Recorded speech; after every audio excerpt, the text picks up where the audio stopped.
अस्सलामुअलैकुम सामीन।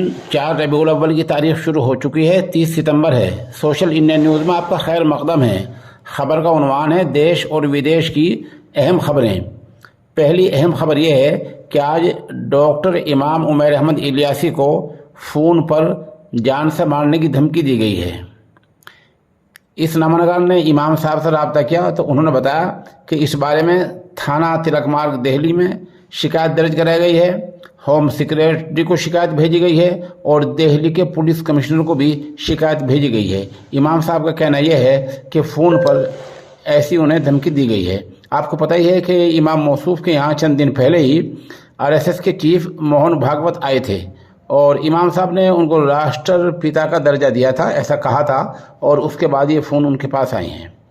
दूसरी अहम खबर यह है कि मध्य प्रदेश के मंदसौर के धमनार में मोहम्मद निसार ने अब अपना नाम सोनू सिंह रख लिया है और बाकायदा सनातन धर्म अपनाते हुए हिंदू रीति रिवाज के मुताबिक हिंदू लड़की से शादी कर ली है।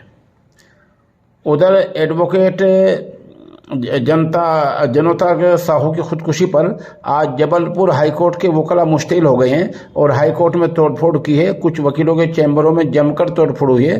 पुलिस ने हालात कंट्रोल करने के लिए लाठीचार्ज की है।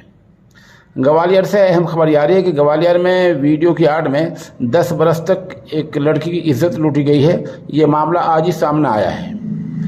उधर रियासत रामपुर के मेंबर असम्बली आदम खान और उनके बेटे को नगर पालिका से खरीदी गई मशीन और उनके यहाँ बरामदगी की गिरफ्तारी के मामले में अदालत ने राहत दे दी है। अदालत ने कहा है कि इस मामले में आदम खान और उनके बेटे को गिरफ्तार नहीं किया जाएगा।